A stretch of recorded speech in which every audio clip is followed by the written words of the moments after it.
go. I'll call the meeting to order. Welcome, everyone. It's nice to see a good turnout of interested citizens in the business of the township. We have no 3-minute delegations. I'll take a motion to adopt the agenda. Sherry and Doug, any discussion? All in favor? It's carried. Thank you. Any declarations of conflict of pecuniary interest and the nature of that conflict? None declared. The fourth is the minutes of our previous meeting of January 15th. Did I get a motion to adopt those minutes? Wenda and Wendy, any discussion or business arising from those minutes? Seeing none, all in favor? It's carried. Thank you. So we have 3 delegations this evening on the same topic: preservation of farmland, zoning considerations, severances from farmland, and so on, which has certainly stimulated the interest of both the public and council. Being a farmer myself, this is something that's concerned me for quite some time, and I'm glad to see that we've got some public involvement in the issue. So we have Andrew Michalski, Ed Embry, and Jacob Ellens in that order. Andrew, are you prepared to start, or did you? Yeah, the floor is yours, Andrew. Just hit that button and that will turn the mic on. The red light indicates that there may be a button at the back there to turn it on in the first place, Andrew. We're always fussing with these things.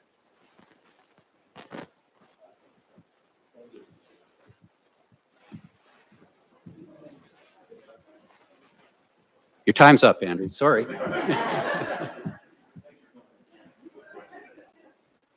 Speaking of time, each delegate has 15 minutes to make your presentation and whatever time it takes after that for council comment and questions. So go ahead, Andrew. All right, thank you very much, Reeve Wise and council. I'd like to introduce myself. My name is Andrew Michalski, and my wife and I have been very concerned about farming, agriculture, and biodiversity. We raise heritage livestock breeds that are in danger of extinction as part of our concern for biodiversity in agriculture. We've raised Lynch lineback cattle in association with RNS Heritage Farm on Bethel Road. My wife and her business partner, Yana Parks, are involved with our Lincoln sheep. They are head of the Little Long Wool Company, where we're selling wool products, fleeces, breeding stock, and weaving products. Next slide. Oh, can I? All right. Oh, who's? Okay. Thank you. All right, over there. That's it. Perfect. Yeah. Okay. So yes, we are losing food sovereignty. Now, wherever you see that, it's underlined or different color, it's a hyperlink to the source.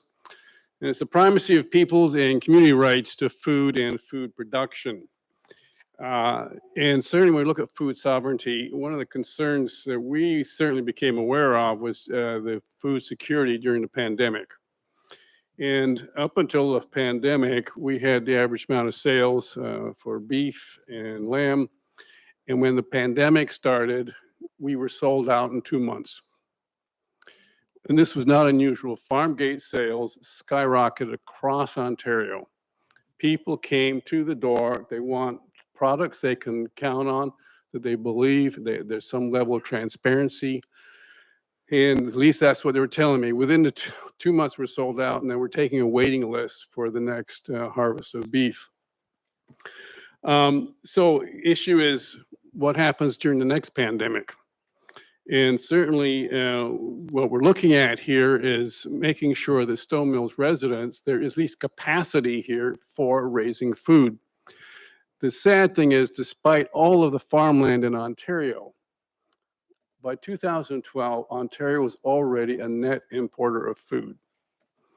We lost 319 acres of farmland daily in 2021. That was up from the 175 in 2016. And during that same period, 1,354 Ontario farms disappeared. Next. Oh, skipped one.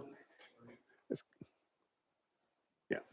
Okay. So first major soil survey of Stone Mills, in fact, back then was obviously Camden and Sheffield townships, was very thorough. When you read that particular report, We're talking about people who not only did the topography in terms of maps, but went out, dug the soils, and found out and named, labeled all these kinds of different soils. The statistics for Stone Mills were kind of impressive, and that's combined with Richmond Township. But between those three townships, there were, can you believe, 75,000 acres of farmland, supporting 21,000, more than 21,000 head of livestock. That, by the way, was the same amount, almost the same amount as South Fredericksburg, which is impressive given the amount of, obviously, fine soil they have down there. This was on the initiative by the federal and Ontario governments. And so then we move on to provincial policy. Yeah.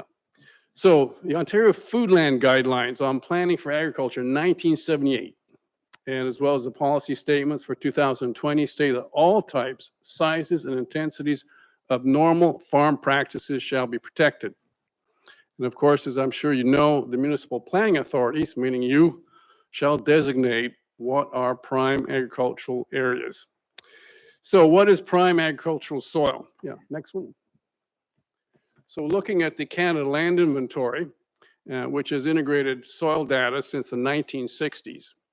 It's now operated by Agriculture and Agri-Food Canada. The soils are grouped into 7 classes and 13 subclasses. Now, for the sake of simplicity, we're going to be most surveys and so on refer to the first 7 classes. You'll see letters later on. Those refer to the subclasses. If you have any questions on them, I'll be happy to answer them. Okay, now the thing is the classes are based on the intensity rather than the kinds of their limitations to agriculture. So for example, you could have some very fine clay loam that is extraordinarily wet, at which point it is no longer class 1. It might be considered class 4 or 5. Again, the whole classification is based on the limitations and what they are for growing crops. Next. The top 3 can constitute prime agricultural soil. No significant limitations down to moderately severe limitations. And those are the top 3 that seem to be focused upon. However, the interesting thing is that the original Foodland Guidelines actually referred to the first 4. So soil 4 classification was also included.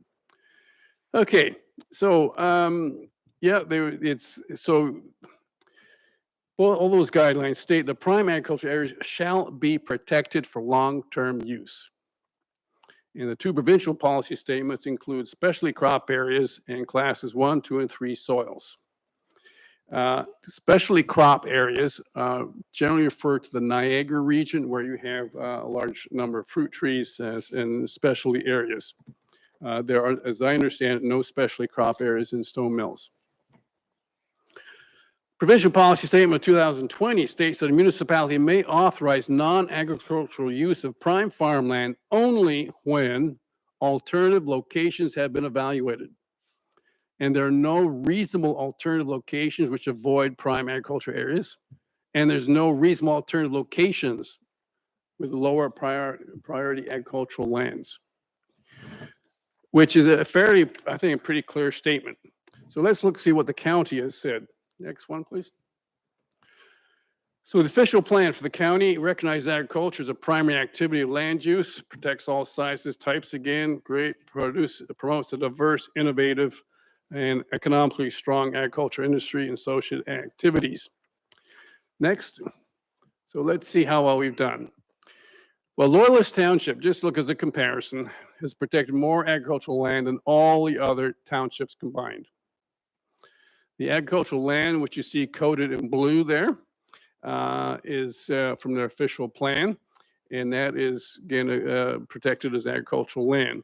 Now, most of that is on Amherst Island, most of Amherst Island, I should say, and there's those two large areas in the Western Township. Now, again, they have a lot more land there, I think, in terms of agricultural use, but you have to give them credit for protecting as much as they did. Next. The Stone Mills official plan of 2022 seeks to preserve prime agricultural lands by protecting it from incompatible uses. And again, defines prime agricultural land, especially crop areas. So 1, 2, and 3, in this order of protection. Next. Now, despite these ambitious goals, Stone Mills only has 2 areas zoned agricultural. That's the dark green in the map near Moscow. The vast majority of the township was zoned rural with, unfortunately, no rationale, no science, and no objective criteria. When you look at the soil map, for example, at the bottom there, for the farm northwest of Moscow, it has class 1 and 2 soils near the Moscow Road, but most of the farm is class 3 and 4, with in fact some 7 there. Next. So how did almost all of Stone Mills become zoned rural? Well, at the, hopefully not repeating this for too many people, decades ago, all the townships had to zone their land, and all of Camden Township was zoned agricultural with no possibility of severances. Farmers wanted to be allowed to sever land for their children to build homes or to sever off non-productive land for profit. Reeve McDonald, and this was back around 1995 or 2000 was when he was Reeve, appointed Councilor Clarence Kennedy, Robert Clancy, planner Glenn Tunnock, and OMAFRA soil expert Ray Belitis to assess the zoning of farmland in Camden Township. The 4 spent 1 day driving around the township to assess the soils, and after an open house with farmers, council voted to rezone all the township as rural, except for the 1 farm near Moscow whose owners wanted the agricultural designation. And there was, of course, the second one, which is on the Huffman Road, which is nearby there, but the same kind of repetition. Okay, next. Now, could the community have possibly foreseen the dramatic increase in property values, the influx of new residents from outside the township, and the threat to farming? Unfortunately, Stone Mills allowed much of its limited prime farmland to be badly fragmented or lost to development. And here are some examples. But again, we really want to focus on the fact that nobody back then could have predicted this surge in demand in farmland that took place over the last few years. Next. Okay, so class 1 soil. This is our best stuff. It's most of the soil belongs in a belt along the Napanee River Valley, running from Strathcona to Curl Road. You see it there. It's color coded in dark gray, and then it's next to class 3, which is at the lower end. You see it running down there towards Napanee. Okay, next. Okay.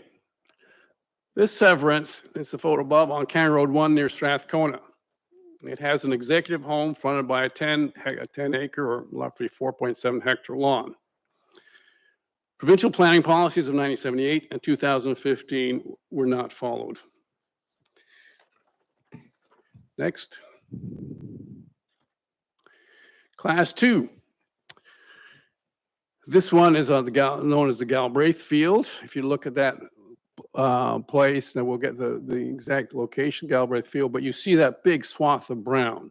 That is class 2 soil. It's running all the way across County Road 4 there, from the northwest of the village to the northeast. It connects with the River Valley's class 1 soil to the east and the west, and the class 3 soil to the south.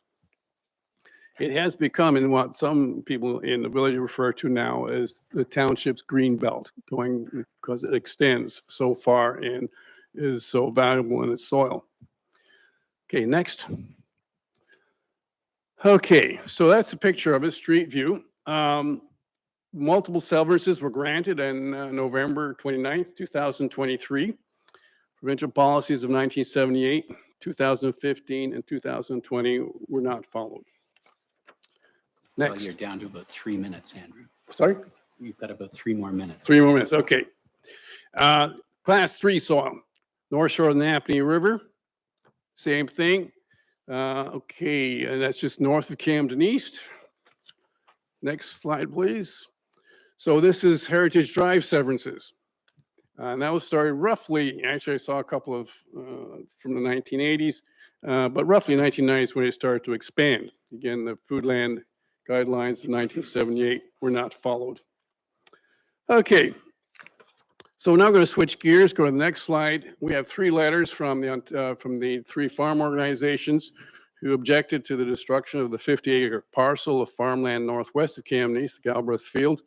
And now they believe in the supporting the preservation of all farmland, that is, all 7 classes.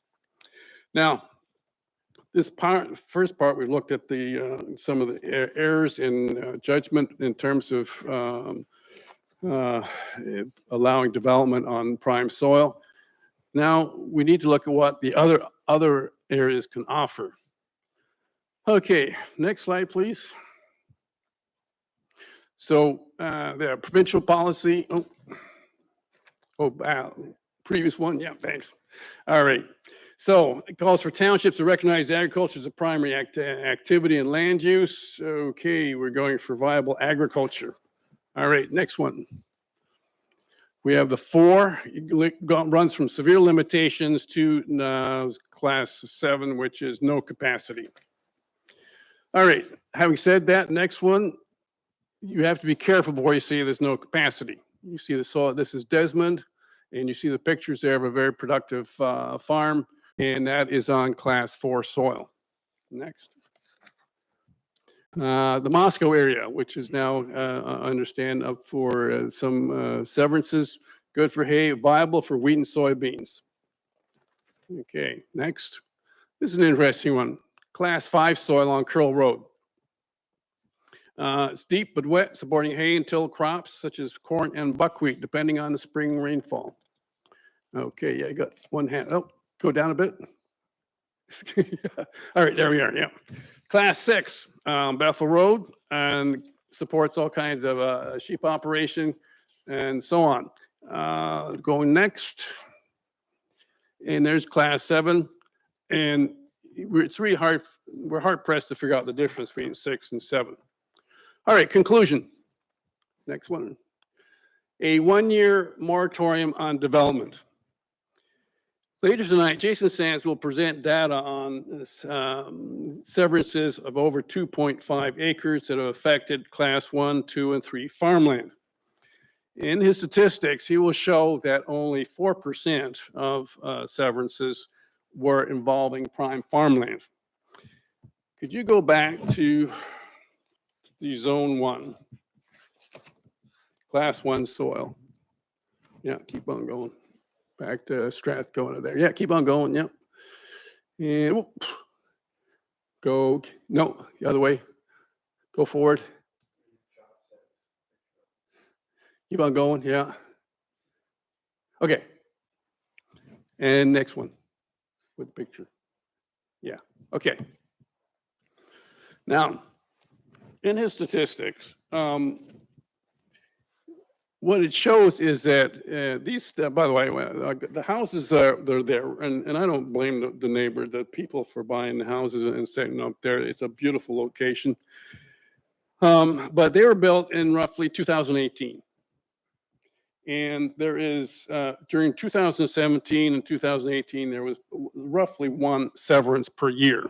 In fact, from 2017 to 2024, the average is 1.4. And then 2023 is a big jump to 6. What does that tell us? Unfortunately, not enough. When you go see that, when anybody driving by there will see at least 4 to, if not 5, new severances that have originated. Now, the history of that, obviously, I'm not aware of. But the fact is, even though for the year it might only show 1, there's been a number of different separations of land. What would be much more interesting, a much more important statistic is what number of acres are we losing a year of prime soil? And how does that compare with the amount of prime soil that we have in Stone Mills? The other way it gets totally distorted is when you go, can we just move that forward, please, to the Galbraith Field? Time, Andrew, you're going to have to wrap it up. Okay, I'm going to wrap it up very quickly. So the Galbraith Field says 6 severances, but its fact is it's 50 acres of lost prime land, as is the land on Strathcona there. When you add up all the fragmentation, it comes up to around 45 acres when you look on a Google map. So we call for moratorium. We call for a comprehensive inventory of viable farmland. We call for an independent committee of soil experts and farmers to make such an inventory and be accountable to the council as a whole. And I say develop a new planning culture that is consistent with the township's official plan, provincial policies, prioritizing soils and agriculture over development. And I understand why we had development, but I think we're coming to a new phase now where we have to think differently. Thank you. Andrew, questions for Andrew?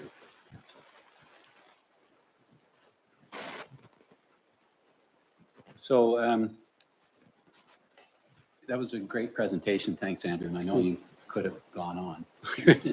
And I appreciate the points you've raised. I would point out, and I don't want to get into a sort of an argument or anything or defense, it was farmers who came to the township and asked for that redesignation.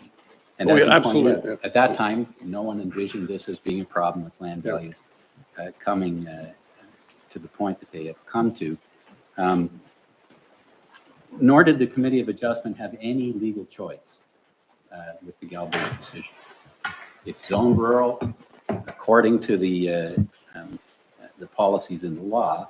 If they had turned down that application, the developer would have been within his rights to sue the committee and the township, and our legal advice was they would have won hands down. That's the unfortunate situation. I don't think council has any dispute with any of the points raised in your delegations.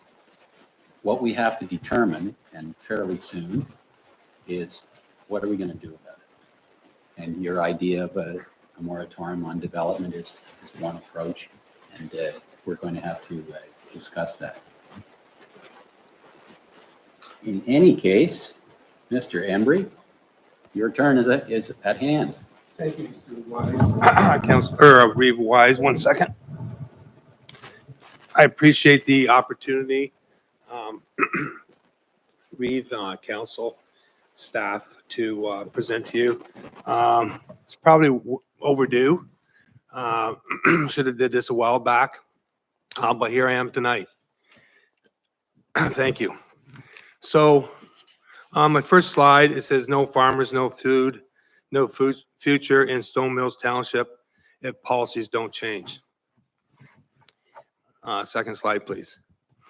Every acre counts in Stone Mills. This is a picture of 1594 Camden Road, which should never have happened. Ontario's and Stone Mills Township's farmland is a finite and non-renewable resource that we cannot afford to lose. Even so, we lose over 319 acres of farmland every day to non-agricultural development, like urban sprawl pictured above. This rate of loss is unsustainable and will impact future generations. It is more important than ever before the township protects our agriculture areas. Ontario and Stone Mills farmland directly supports the agri-food sector, which is the largest economical driver in Stone Mills. Farming is the largest economical sector in the province and in this township, employing more than 750,000 Ontarians along the supply chain and annually contributing over 47 billion to the province's GDP. Everyone in Ontario relies on agriculture, from the food we eat to the jobs in our communities. Without strong protections in place for our farmland, we may not be able to provide enough food to feed our growing population and community. Next slide. Stone Mills is the biggest driver of agriculture in LNA. For example, our two farms, Hillview Farms and Lennox Pork, farmed by Edward and Martha and Ethan and Morgan Embry, use 6,500 tons of grain per year to feed its livestock. We would need 2,500 acres to supply that input need. Plus, we need 450 acres of hay acreage. There is not 2,950 acres in our present area. Therefore, every acre counts close to home. We like to gather our needs for our livestock as close to home as we can. It's less trucking, handling, and expense. It also keeps jobs and economy going right here in Stone Mills. That is the same for the rest of the farm operations in Stone Mills also. The statement that there is no future for farming in Stone Mills could not have be more false. Though we have seen a decrease in milk and beef farms, we have seen a sharp rise in crop farming over the past years in Stone Mills. The world's need for grain as both food, fuel, and other processes has risen sharply. Stone Mills grain output is now a very large portion of our local farms' prosperity here. Taking acres to build homes here just don't make good sense for us as farmers or people needing food in the future. Protecting all the farmland and farms in Stone Mills is essential for our future, not just a portion called prime agriculture, because all farming is of prime importance for all of us in Stone Mills. The next you will see some pictures of farms, 6 farms. No future for farming in Stone Mills is false.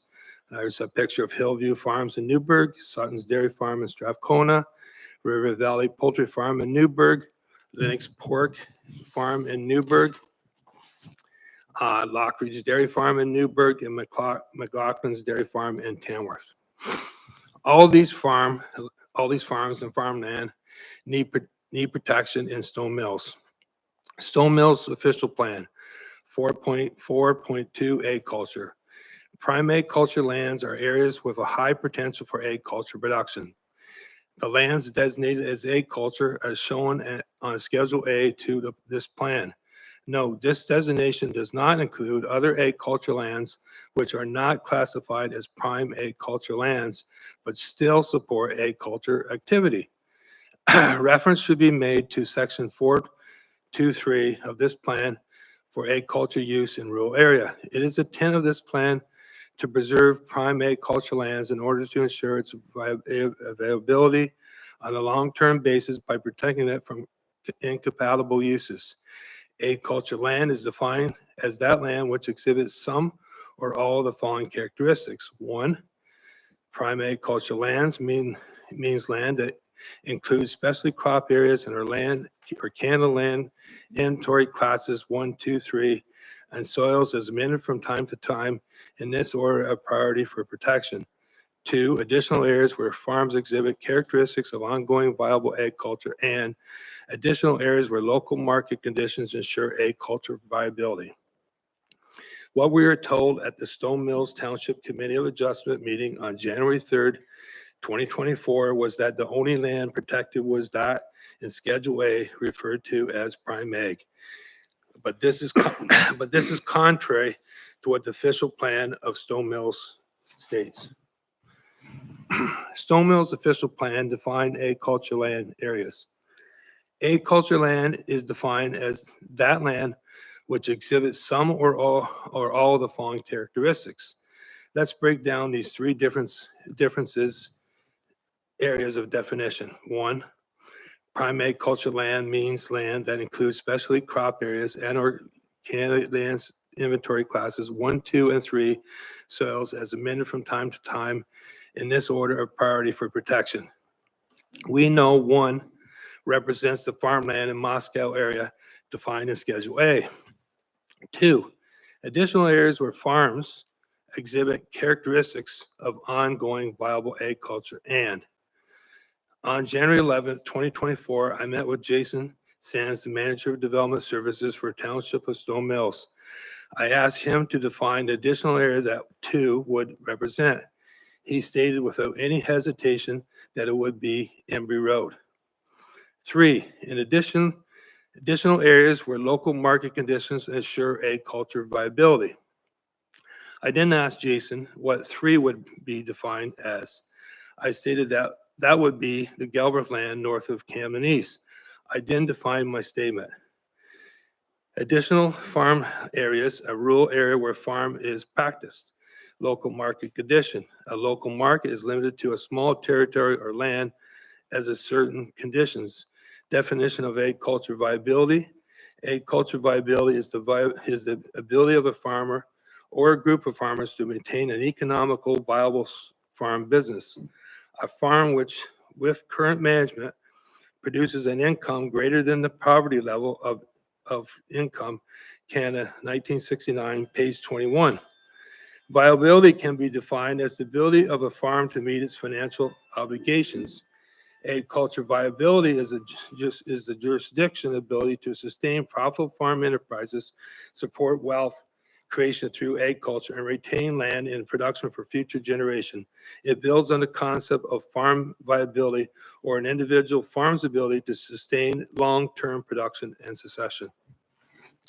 Local market conditions ensure agriculture viability. It is therefore clearly stated in Stone Mill's official plan that Stone Mills ensures agriculture viability. There are 3 areas of agriculture land defined. It is also clearly defined, as it states, exhibits characteristics of ongoing viable agriculture. Therefore, the Galbraith land would be clearly defined in the official plan of Stone Mills Township and fit the definitions of the official plan. How can it be any more clear? The Galbraith land is valuable farmland which exhibits characteristics of ongoing viable agriculture and must be retained in production for future generations. Ask yourself, how can the farmers of Stone Mills Township maintain their economical viable farm businesses to meet their financial obligations when Stone Mills Township continues to take their farmland away from them? What the Township of Stone Mills has permitted is it is service to other prime ag farmland or areas, but by not appropriately including them in the official plan. This is because from 2001 to present, there has been no change in Stone Mills' official plan concerning the protection of farmland.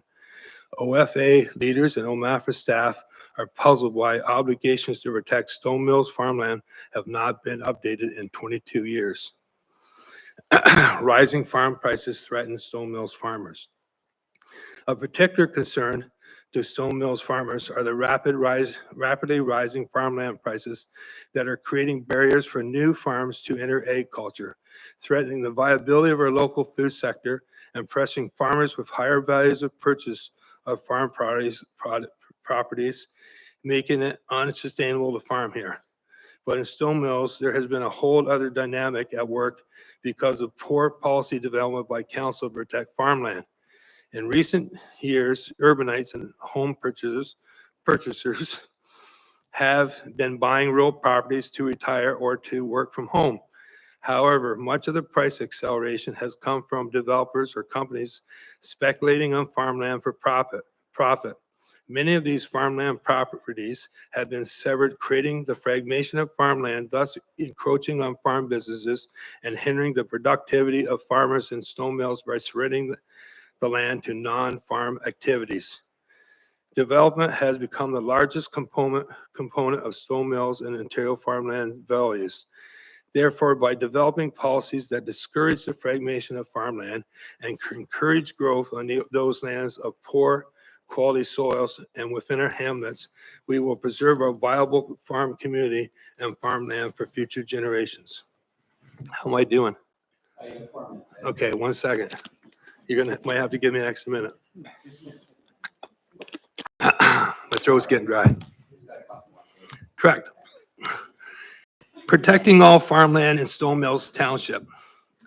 All farmland is of prime importance in Stone Mills, no matter what its classification is. As I've illustrated in Appendix 1 and 2, we need to think about the broader concept of protection here. We also need to establish that good productive farmland, such of the Galbraith land, north of the village of Camanese, is preserved for future generations. It is just not right to protect one area called prime ag land and leave the rest of Stone Mills farmland unprotected.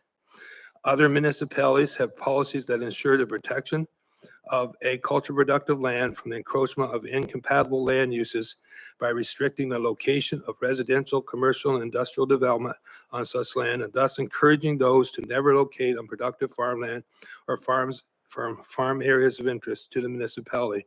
Let's do the same here in Stone Mills.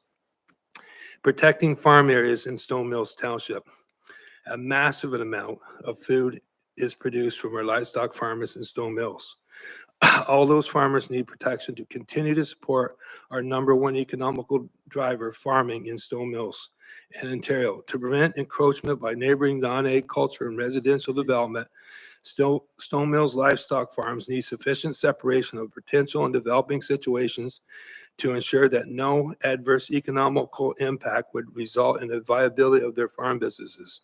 Increasingly, Stone Mills farmers are finding it more and more difficult to continue their livestock operations because of the fragmentation of the agricultural land base through lot creation and housing developments. Stone Mills Township farmland preservation. The dynamics have now changed. Since the introduction of prime agriculture land in Moscow area by two farms to limit home development and protect their farmlands, we now see a complete change in the dynamics of Stone Mills agriculture sector. To accommodate that change, appropriate actions must be taken now to ensure viability for agriculture operations and the protection of farmland for future generations.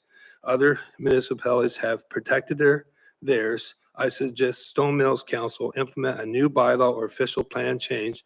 The heading would read, Stone Mills Township values its character and food economical agriculture, and agriculture forms the most significant component of the township's economical base.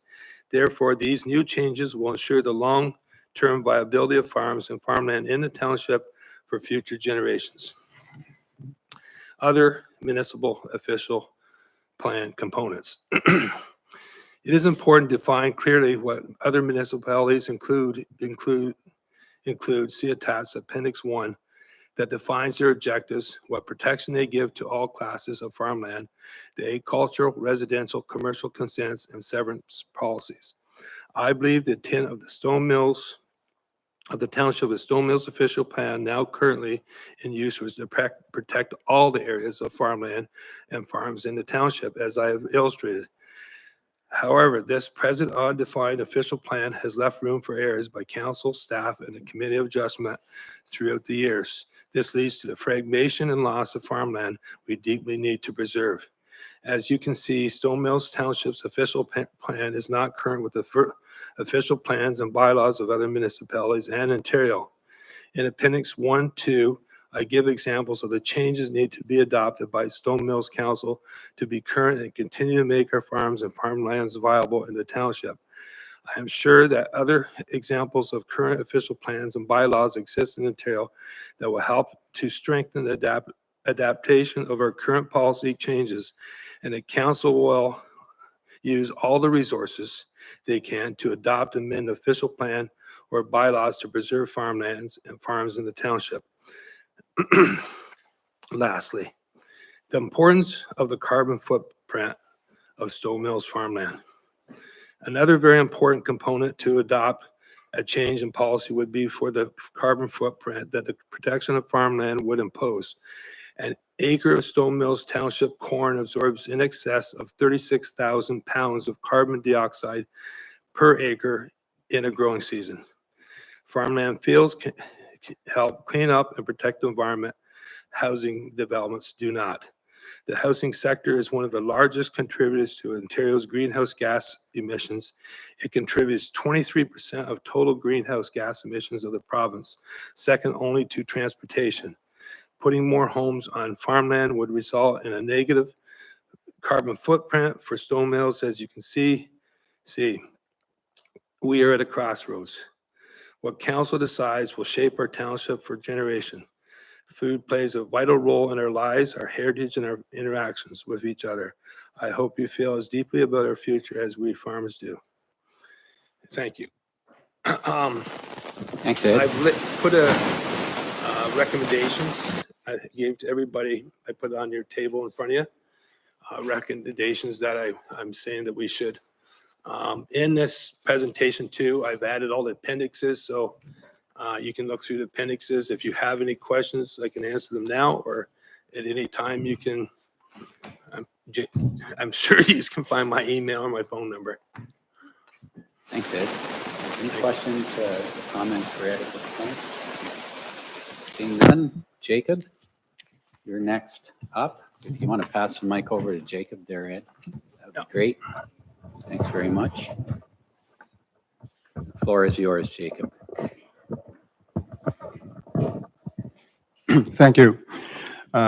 It falls to me to do some summarizing and to give further recommendations. So there'll be I'll be repeating some things that you've heard, but they'll come in the context that I'm making. Also to introduce myself, Jacob Ellens. I'm an academic, retired historian, but I grew up on a farm. My father, grandfather, in fact, back many generations in the Netherlands, worked on the land. Most of my ancestors were agricultural laborers. They couldn't afford to buy farms. And when the Second World War was over, my father wanted to move. He wanted to come to Canada because there he knew he had a chance of buying land and farming. He succeeded. I have a brother who went to Alberta after 2 years at Guelph and farmed several thousand acres of cattle, something that gave a great pleasure to my parents. In growing up that way, I want to say that I feel a great passion for agriculture, for land.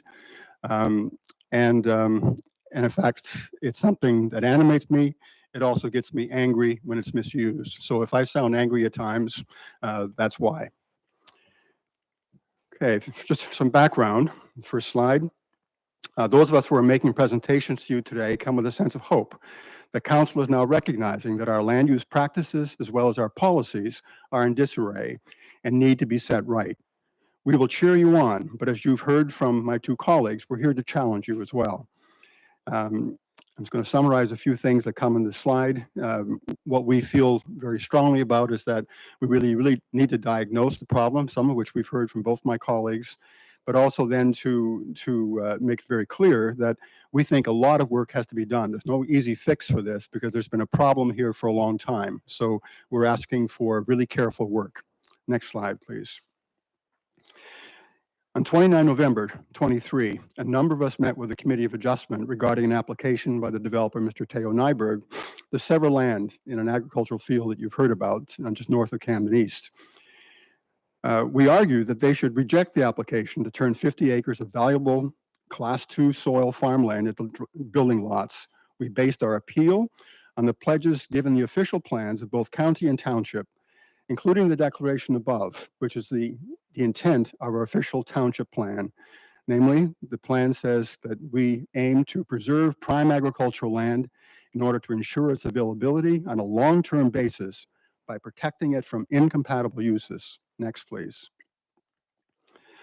A memorable point in the meeting on the 29th of November came when one of the members of the Committee of Adjustment turned to face us and said, "Our hands are tied." We've heard that from the Reeve. He went on to say, if we accept your argument to reject the developer's application to sever, the developer would sue the township and the developer would win. Well, the developer was present and he did not speak to assure the committee or us that he would not sue. We recognize, sorry, next slide, yeah. We recognize that our township is in a legal bind. The committee and you, our council, are prevented from acting for the common good of our township, including from carrying out the promises given in the official plans of both township and county to protect into perpetuity our valuable farmland. The nub of our quandary is that zoning decisions made 2 decades ago make a mockery of protecting our farmland from development. Next. I want to say a few things about zoning, some of which you've already heard. Some 20 years ago, a number of farmers who were understandably unhappy that the then very restrictive rules prevented them from severing lots even from their own family members, asked for that to change. And the solution was the 4 men who set out, as you've heard.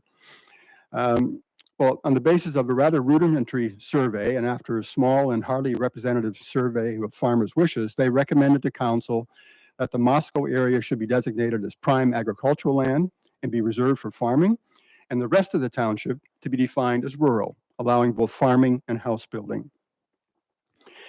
Please note that this zoning decision was political. It was not based on primarily objective criteria. Although the 4-man surveying crew was not unaware of soil classifications, they were apparently not bothered by the fact that there were significant areas of class 4 to 6 soils in the Moscow area, as well as productive prime lands, soil classifications 1 through 3 in the rest of the township. The Moscow ruling was based primarily on the reality that there were really 2 major landholders who insisted that their family land should be preserved into the future for exclusively agricultural purposes. So much for science. Let me make a comment here. If you look at, we have a map here that one of our group has been very industrious about, and this is what we look here at the bottom, the south end of our township. What's very interesting is that you'll notice the square of Moscow lands. Well, what it shows is that there are 112 hectares of number 2 soil, and on top of that, the larger part consists of number 4 soil. Now, then if we look at the map that Mr. Sands has given us, and something that you'll be working at, especially at the next meeting, but it comes up today. If you look at the map that he has there, you'll see there, looking from Centerville north to Enterprise, a very, very large area of 2,212 hectares, Class 1. Now, the thing that's interesting, and this is where we have to realize what happened, what went wrong in that zoning. According to the zoning that was accepted a couple of decades ago, all of that is rural. But clearly, a Class 1 land, we know what it is. It's prime agricultural land. That has got to change. Next, please. Now, Mr. Robert Clancy, chair of the Committee of Adjustment, who was one of the 4 who made the one-day surveying tour 2 decades ago, and who recounted that tale to us, told us at the committee meeting dealing with the Galbraith severance application in September, I think speaking somewhat whimsically, he said, well, maybe it was a mistake. I don't know. Well, we want to say, in retrospect, the zoning policy was a colossal mistake.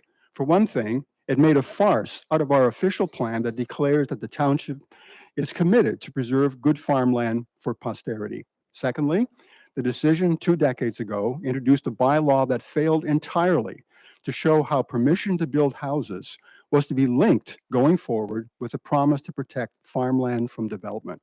Next, please. Let me proffer one illustration, and you've heard of this already, one illustration of our failed land use policy within the last decade. It jumps out at us every time we drive southwest down County Road 1 near Strathcona. We see 2 houses built on the former Hudgens farm. 2 houses are pictured in Mr. Embry's presentation. You've seen it. But recently was a large productive farm consisting of rich Class 1 and 2 soil has been carved into 2 large 30, 40 acre building lots for just 2 new houses. The houses are gracious and the setting lovely and highly desirable, but the estates built there symbolize the bankruptcy of our township's land use planning. The planning, or rather the lack of it, represents our moral failure to steward our land. And that, yeah, when I think about my grandfathers, that makes me angry. Further, the development makes a mockery of any claim that our township cares at all about designating land for those desperately in need of housing. Next, please. In the past 5 years, some 400 houses have been built. I may be wrong about that, so we'll leave that for now, and I'm sure that Mr. Sands will give us a more accurate picture. But what is true is that they were built with no real rationale for where they ought to be built, or what lands were out of bounds, if any. And I think, unfortunately, there's really not much out of bound right now. We are willing to admit that the zoning decision of 2 decades ago, although misguided and irrational, was well-intentioned. No one in the year 2000 could have foreseen the unintended consequences. Next, please. During the past decade, we seem to have been sleepwalking as our township has agreed to multiple requests to sever agricultural land to build houses. It's not fully clear whether we have continued to be careless with our land or have become willful in wanting to give almost carte blanche to any scheme to build.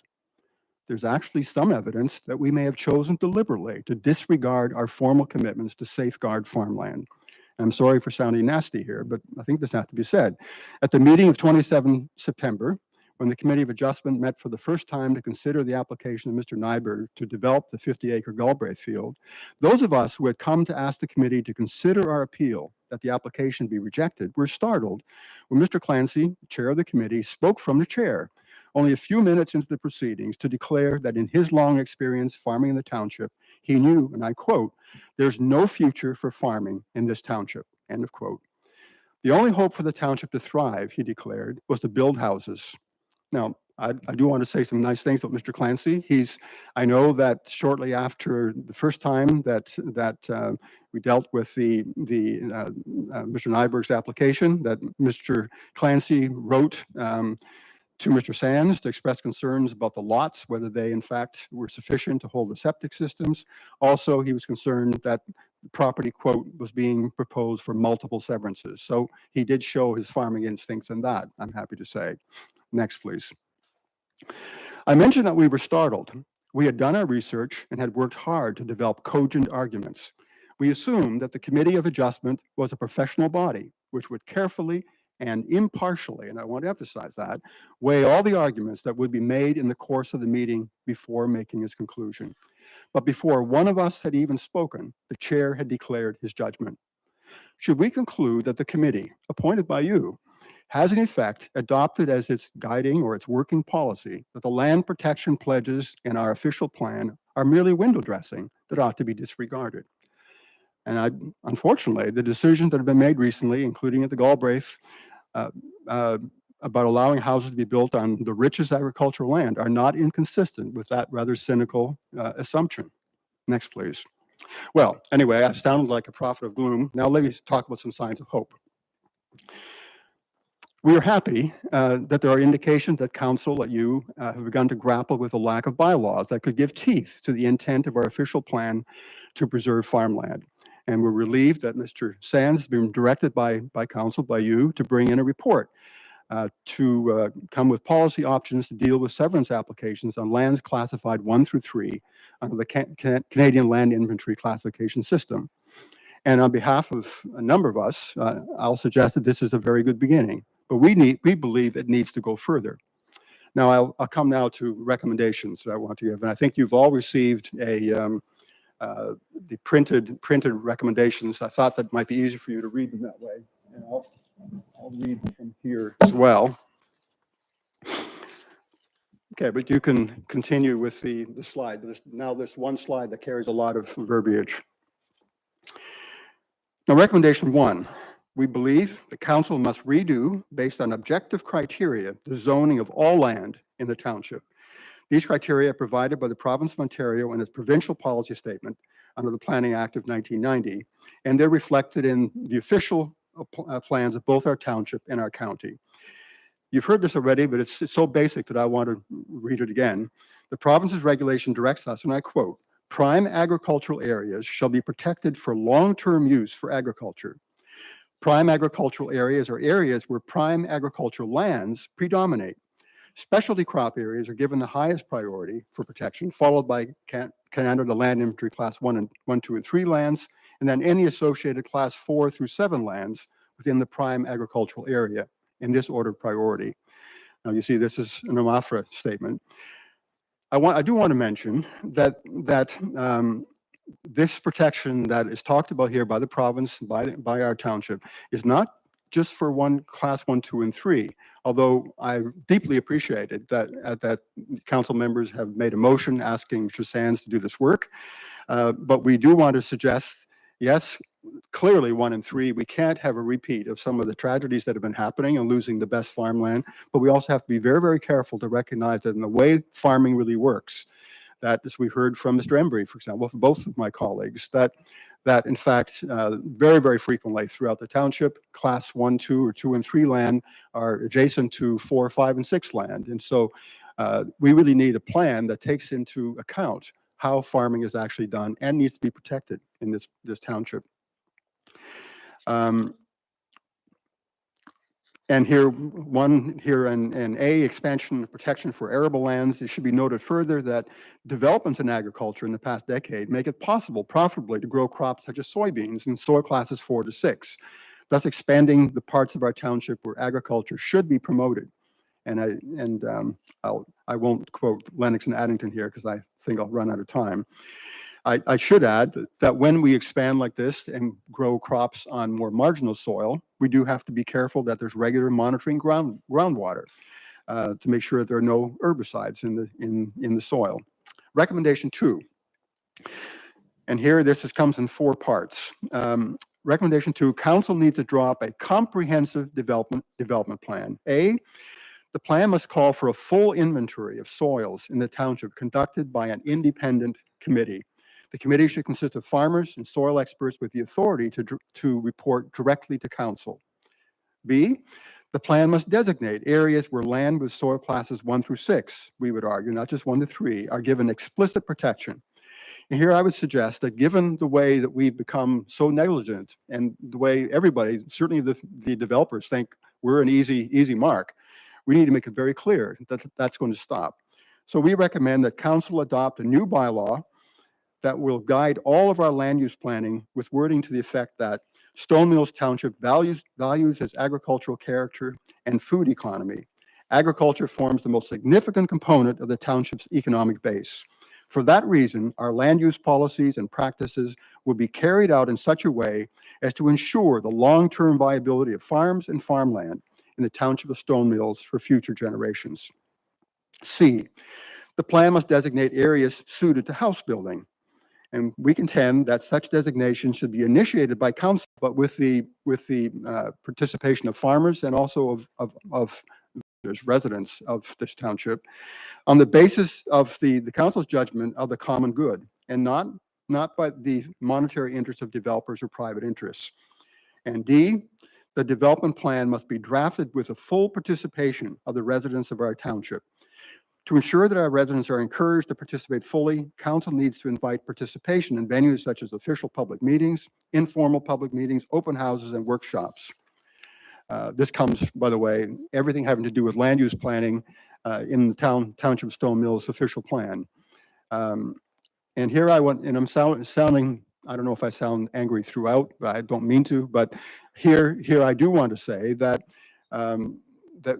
we feel, and I sort of feel this very strongly, that what's really been lacking for quite some time is proper participation of residents. I think we're doing the bare minimum.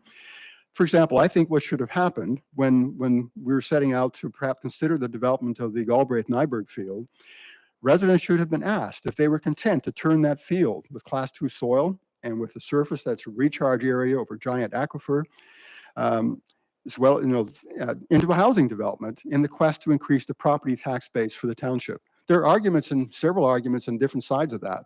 But according to our land use directions that come from county and township, we really need to sit down with residents to ask, well, what are you looking for? What are you hoping for? We haven't been getting that. Recommendation 3, we urge council to adopt an interim control bylaw. This has already been said by Mr. Embry. We believe that our land use planning is in a state of crisis. It is not governed by objective principles. There are no clear guidelines to direct how the building of houses and the preserving of farmland can be accomplished in harmony.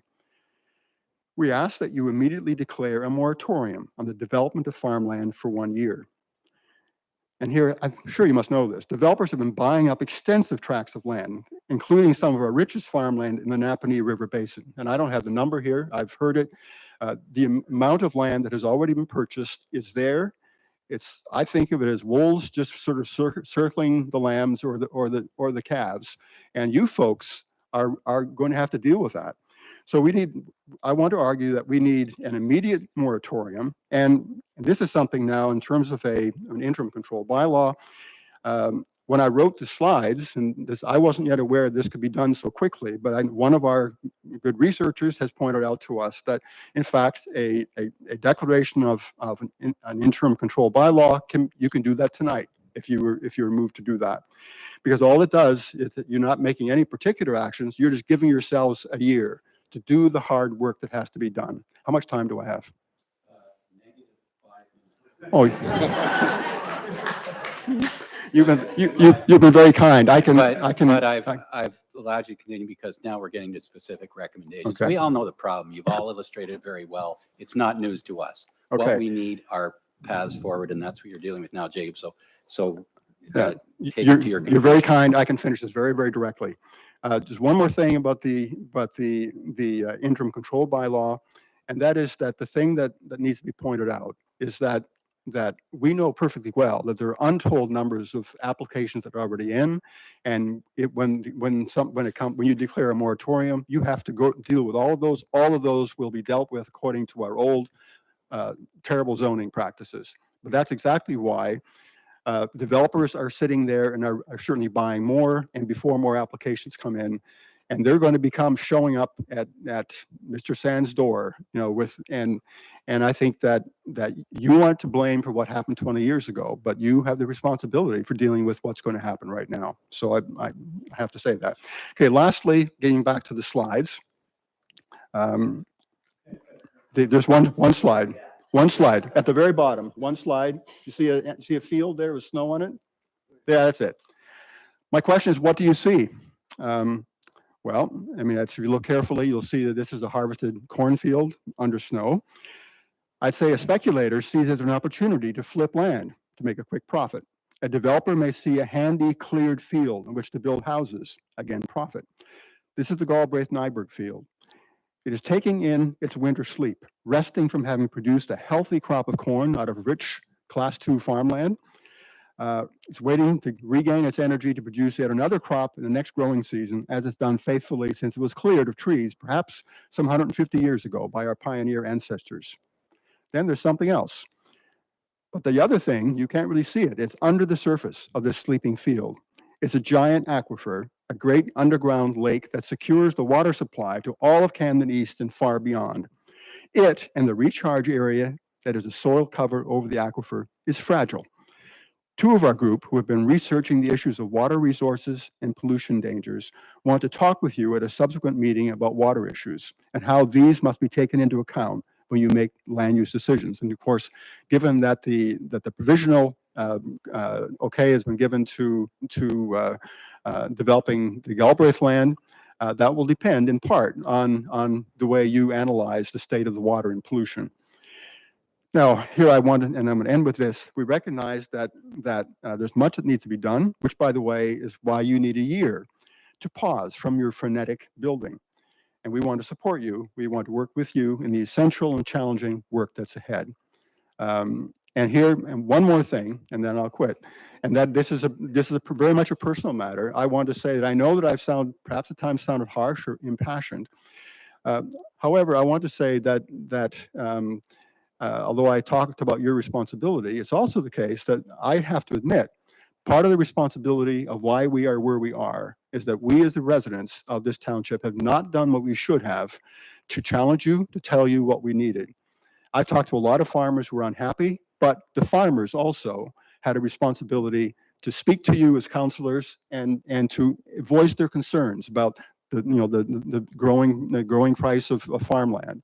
So I think that all of us have responsibility for what's gone wrong, and I hope we can work together to fix it. Thanks very much. Thank you, Jacob. Very eloquently expressed. Any questions or comments from councils at this point? I would simply say that very little of what you said comes as a surprise to council, which doesn't diminish its importance in any way at all. I think council is of like mind with the farming community and many of the residents of the township that a mistake was certainly made 20 years ago.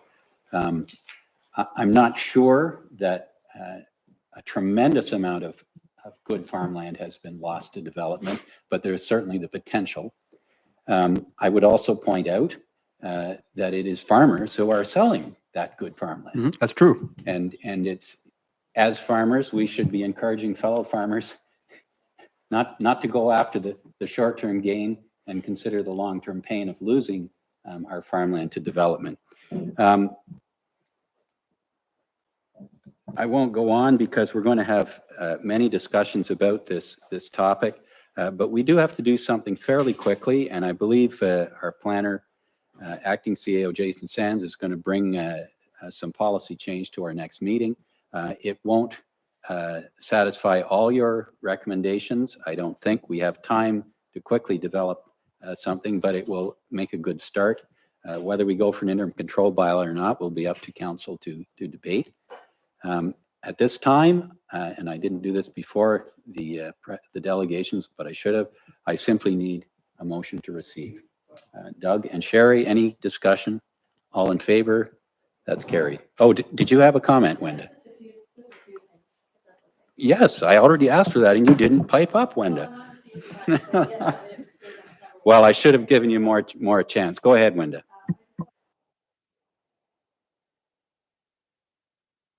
Wonderful to see such a good turnout for a very, very important topic.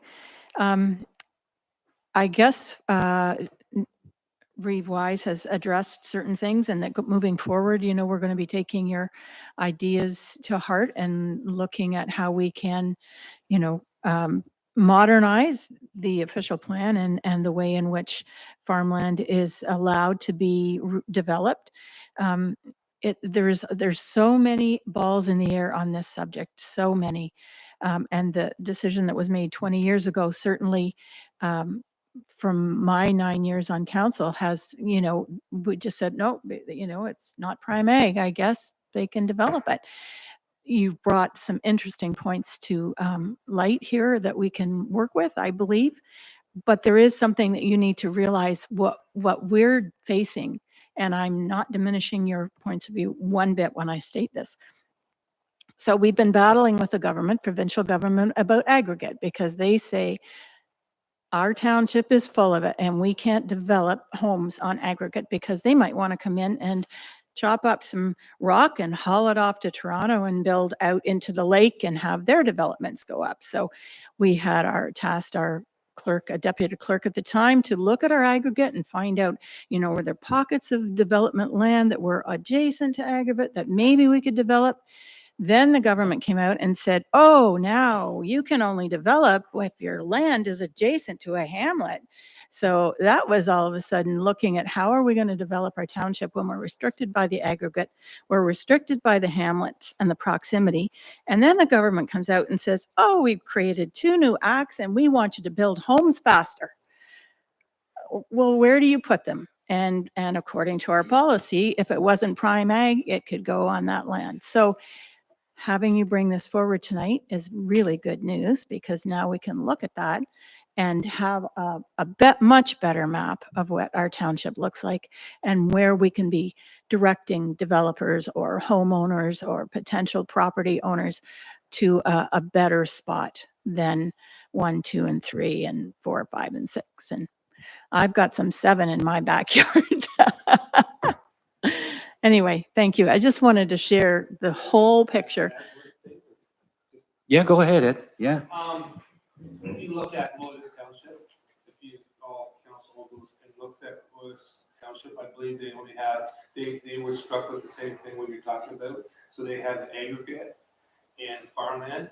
If you look at the way they structured it and structured their UOP, you'll get satisfaction in that. Okay, What you're talking about. thank you. Yeah, that's a good place to look is just at what Loyalist has done. Anything further from anyone? Crystal Lee? So you say we all recognize a lot of balls in the air. Oh, yeah. Okay, and that's why we're all agreed here on this side, certainly for more important. This is not an easy problem to solve. No. Crystal Lee, did you have something to add? Yeah, I have some notes. Some I wasn't sure whether to say it here or after Jason. So it's going to come up a little bit again about addressing the farmland policy. I just some of us were at Roma recently, and the president of Ontario Federation of Agriculture was there. And a really interesting stat that he said is that only 5% of land in Ontario is available for use for agriculture. So that's why this 319 acres lost daily is incredibly alarming. And then if we take that, the way that that is sped up from 175 to 319, we have to imagine, well, where are we now? We're even further ahead. I'm sure it's higher than 319 acres. And Leonard Austin, the president of LAFA, said, when agricultural land is developed, it's lost forever. And once farmland is gone, it is gone forever. I think we're all in agreement with that here. And I'm seeing more and more farmland signs go up for sale on farmland, including sales up for sale and now sold along the Cataraqui Trail. I think another reason it's really vital that we act because along the Cataraqui Trail, which we've put money in, is an amazing outdoor spot. It's now increased the value of that land for people to put houses next to it. And a lot of that is farmland. And I would hate to think that the good acts that we did to improve that trail are now expediting the process of farmland on the chopping block. So I feel like that's why it's even more important that we act now. I just want to add that I don't fault the Committee of Adjustment. I think everyone made the best decision they had with the information and direction that they had. It's not the directive of that committee to set policy. That is our responsibility. And I certainly stand on the side of 99% of farmers in Ontario that this needs to end. And when we come back on February 20th with potential policy options, The interim control bylaw that has come up, I would like us to really explore that as an option. Because we need to see every option explored. Sorry, here's my, every option explore halting further severances on prime agricultural land from class at least 1 to 3, because we need to review the discrepancy in our official plan with the current zoning and review and reassess the process that put us in this position. And that's all I really want to say, that I really believe we need to do whatever we can, and I'm not going to accept that our hands are tied. I get that in one sense, but on the other, I'm not going to accept that that is our best answer. And so if an interim control bylaw could get us there, I think that we really need to explore that as an option. Thanks, Crystal. Anyone else from council? Rob, go ahead. Yeah, first of all, great presentations. Really, really well done. I know it's not easy for you to do what you're doing, and you weren't angry at all. All I heard was passion and some common sense. It's fine. You're forgiven. Just a quick thing here. I like analogies, folks. It's how I function. And I get what you're saying 100%. I'm a Fenwick. I understand a farm, even though I've never farmed myself. But I appreciate every bit of it. And this is difficult. That's the one thing I appreciate about what you're doing here, is you recognize the difficulty here. What we have is a pendulum swing. That's what I like to call it. It went all the way this way in a hurry. And now we're talking about swinging all the way out in a hurry. Somewhere in the middle is the best place. But where is it? So I think about, the first thought that comes to mind, I think of Bob Hanna, who just left us recently, and how he severed a piece of land across the road from his farm. They've been there since 1837, that family. It must have been difficult for him to take a piece of his farm and build a house on it. But from that, he was across from his grandkids, across from his son, across from his daughter-in-law, until he died. So you think about the severances. And he also sold a piece of that farm off once to keep the farm in his name, to keep going. So now his son owns it and his family. So there's reasons why things happen, and it's really going to be hard for us to figure this out. So if you have patience with us, we'll have patience with you. Sound good? Anyone else? In that case, we have a motion on the floor. All in favor? That's carried. Thank you very much.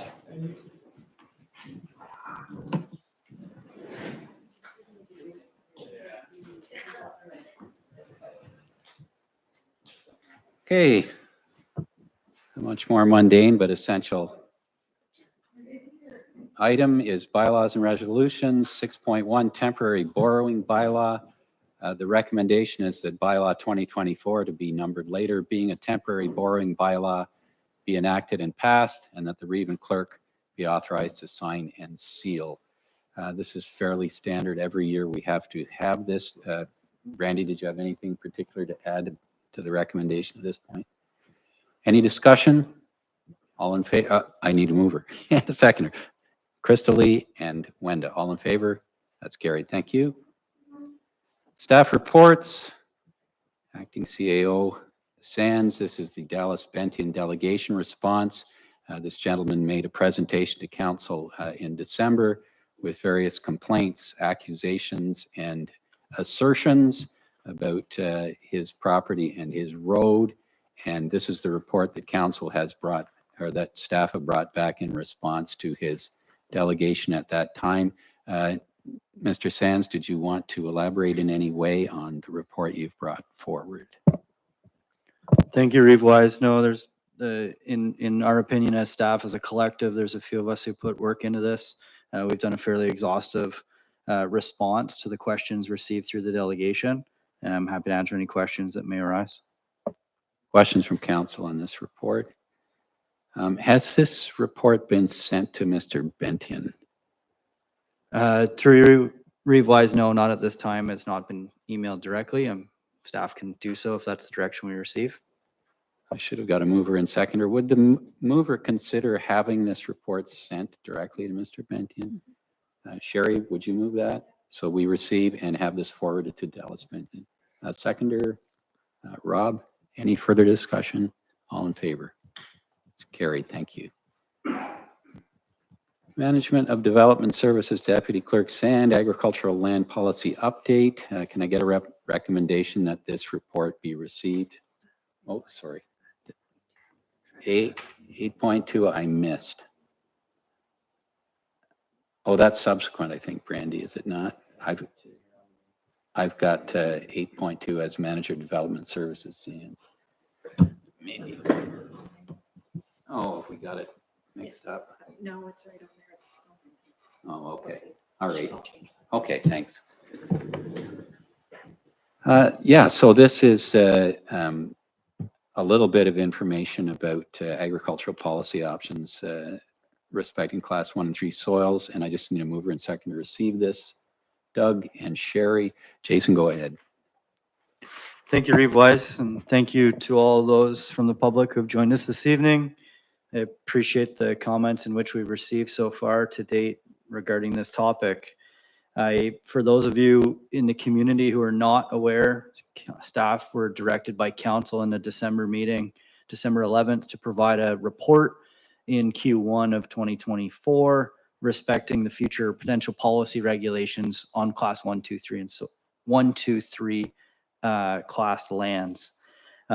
This is largely an update report to confirm that that's still underway and being completed. The report also confirms that there's an appendix or Exhibit A that details what we've been informed by CLI or Canadian Land Inventory to be those lands in question. So that's of note. And Reeve Wise and I have had a fairly open communication stream over the past month to this end. And we really wanted to just provide this for information's sake at this juncture, given that we had some interest from the community members leading the delegations this evening. With respect to some of the numbers, I do want to jump into quickly in this staff report. There's a table that dates back, I think, 7 years, 2017 through 2023. And it speaks to the total number of consent applications because that was a specific request of one of the concerned members of the community from our office and department. The biggest thing that jumps out to at first blush is a massive number of applications, in my opinion. 364 applications over a 7-year span of consent applications is quite a large number. What we have not done is detail what percentage of those is lot creation versus lot adjustment through a boundary adjustment versus easement creation versus validation of title. So please appreciate that that number looks large, but it's misleading in the sense that that's not 364 lots that have been created over that time frame. And I'm not trying to hide data, or I should say we as staff are not trying to hide data. That is simply a fairly comprehensive exercise in trying to review every one of those 364 files to determine what it pertains to. So that work wasn't done for inclusion in this report. Our apologies. What we have done is include a further exhibit to this report, and it identifies some maps, which were actually the survey sketches that were submitted in support of the consent applications that resulted in lot creation of parcels greater than 2.5 acres on lands that are 1, 2, and 3 soils as detailed in Exhibit A. So it was brought up during the delegation, and I'd like to reiterate it, to give a sense of the background to the number of lots that exceed the minimum area requirement as prescribed by the municipality in its official plan of 2.5 acres on these types of soils. I don't have fancy illustrations, I apologize, and I don't know the name on County Road 1 on the south side that was discussed in this evening's delegations multiple times. The Hudgens Farm, I believe, is what it can be commonly referred to. Those applications were predating 2017. So it was discussed that some of these numbers might be misleading, or there might be some, I don't want to call it error, but there might be some numbers that weren't included. They're not on this list because they predate 2017. I've put the applicants' names just for easy reference in my head in the table, and all of these applications were considered by the Committee of Adjustment and approved by the Committee of Adjustment, which, as you've noted in your delegation this evening, is a delegated committee of this council. There's a public process that's associated with that. I don't want to necessarily get into a back and forth with regards to meeting the minimum obligations and exceeding them. That being said, there's a public process that's associated with applications that proceed to the Committee of Adjustment. We do exceed the minimum requirements of the Planning Act here in our small operation.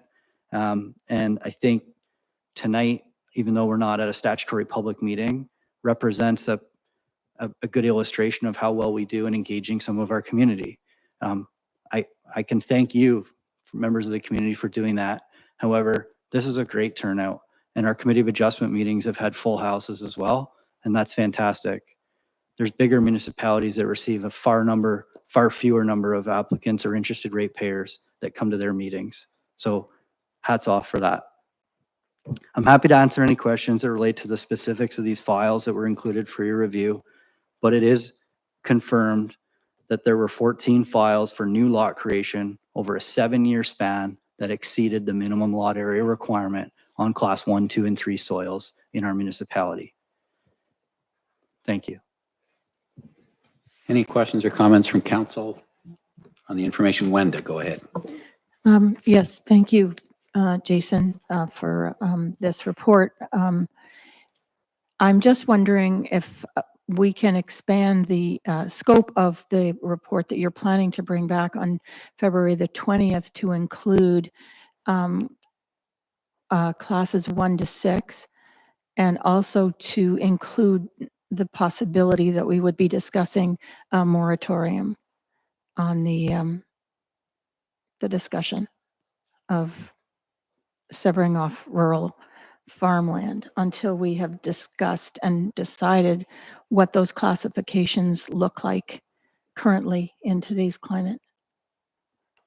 That Mr. wasn't part of the request that Doug and I made at the last meeting. So I'm wondering if we can expand the scope a little bit for your report. What's your thoughts about that, Thank you. Mr. Sands? Through you, Reeve Wise, Councillor Lalonde, thank you for the question.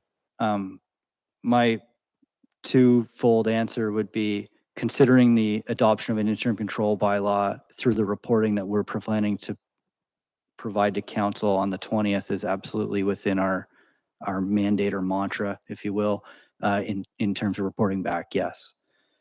With respect to expanding, essentially doubling the soil classification 1 through 6 as opposed to 1 through 3, if that's the decision of council at this evening's meeting, my comment would be we will not be seeing a report on the 20th, given the workload that changes from a scope of work perspective. We've had the better part of a month, notwithstanding Christmas holidays, into this, and there's a significant work commitment that goes into a project such as this.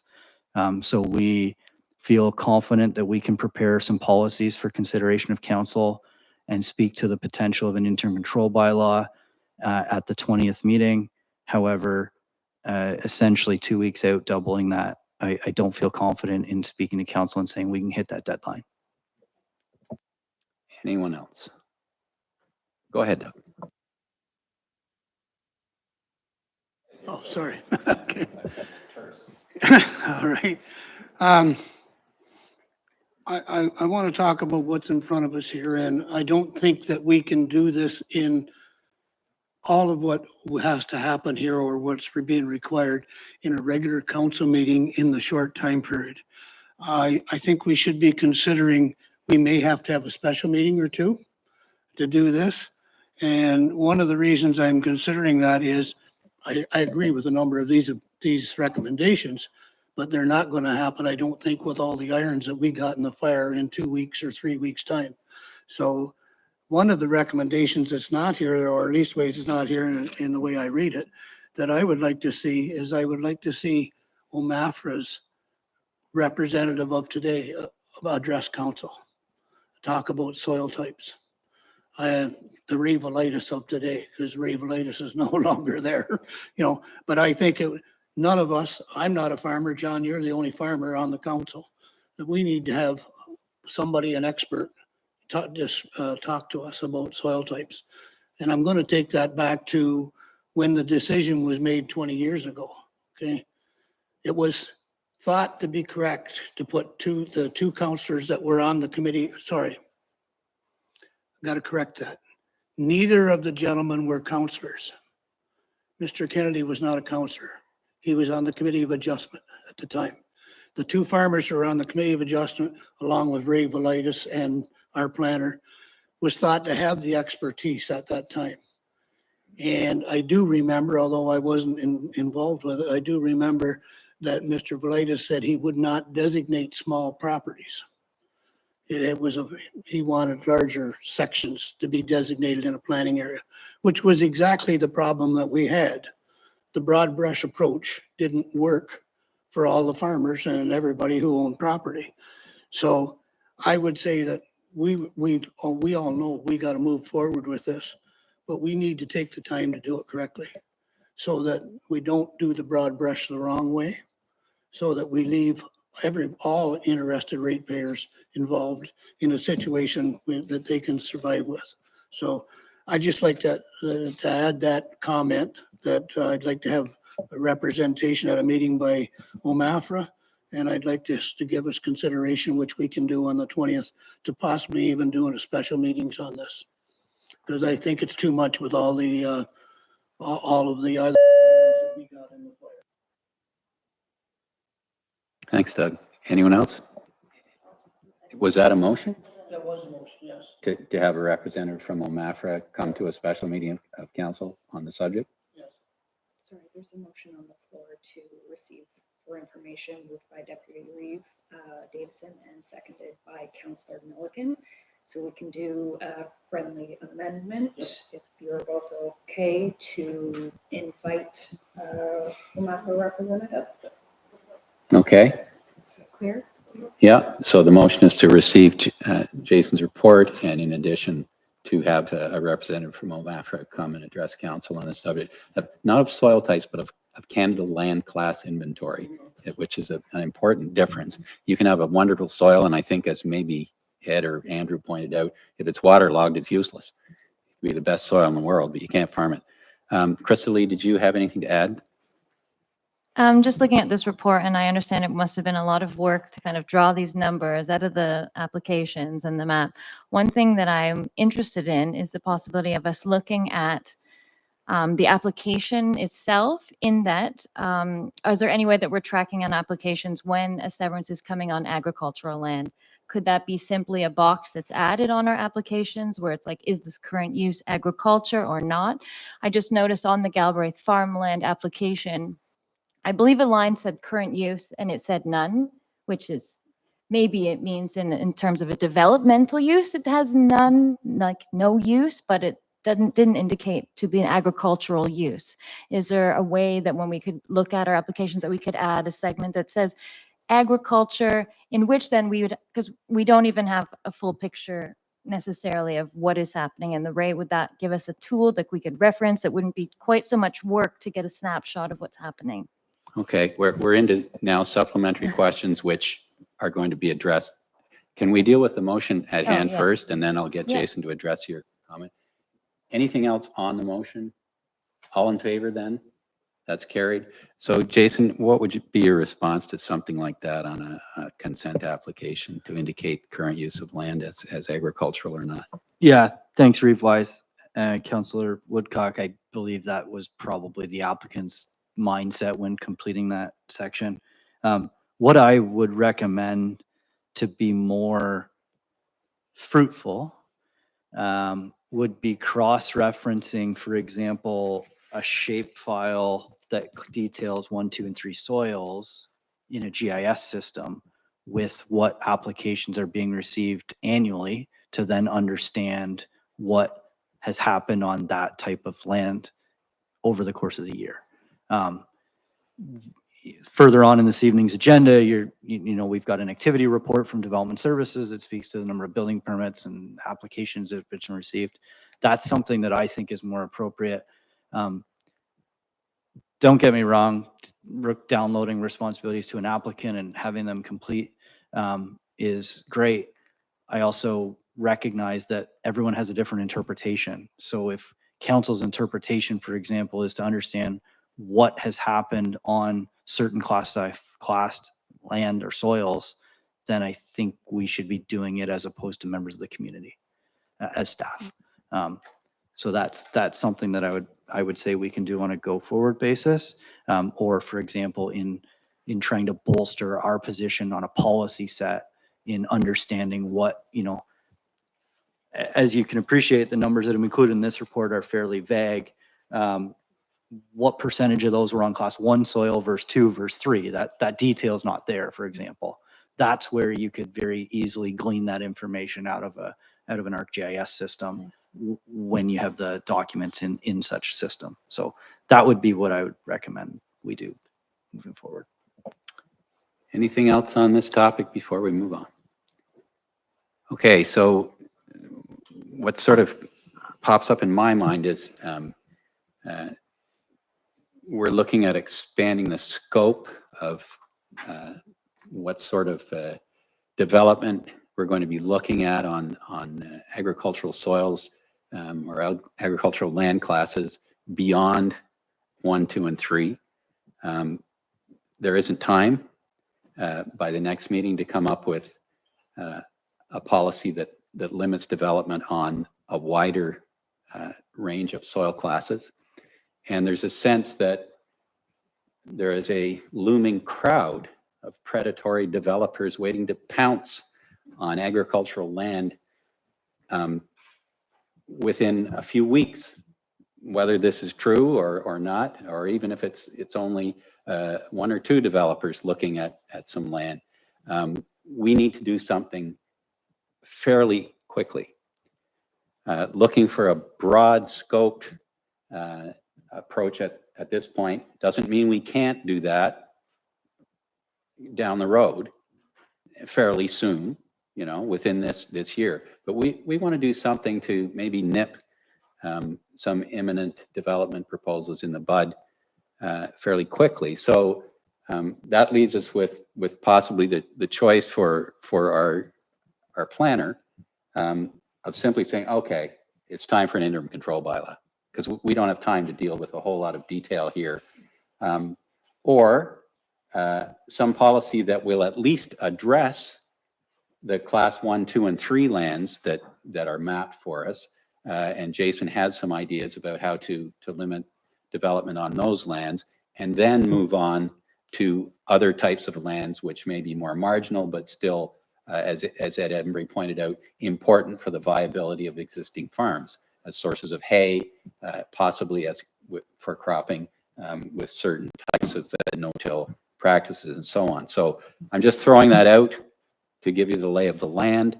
I want council and staff to be thinking about how we can approach this. Council, if you're not satisfied with what our planner brings to us on the 20th, the interim control bylaw option is there. And it can be done just like that. We've done it before.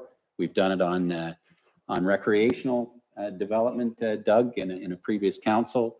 And the cannabis situation, no further cannabis until we came up with policy and so on. So those options are available. I will leave it at that. We've got several more items to deal with on our agenda, and thank you for that discussion. 8.3, our treasurer. This is our accounts payable and payroll report.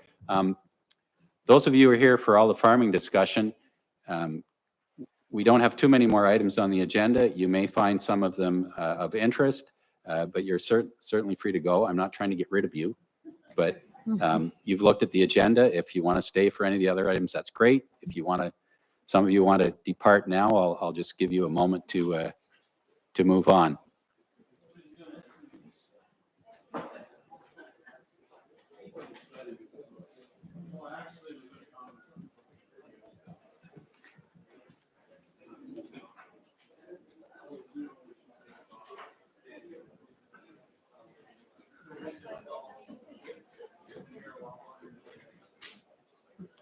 That wasn't a moment to have little conversations. It was a moment to depart.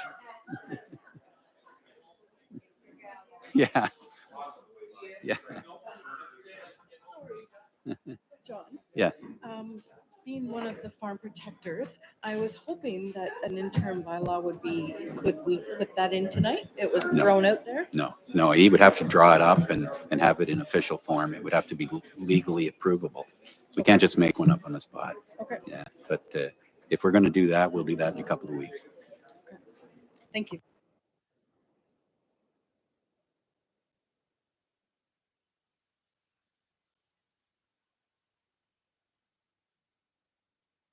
Okay, we'll carry on. Item 3.3.1 is our treasurer's report. This is the January accounts payable payroll. Our recommendation is that council receive the accounts payable and payroll reports for the month of January as prepared by the treasurer. Can I get a mover and seconder for that, please?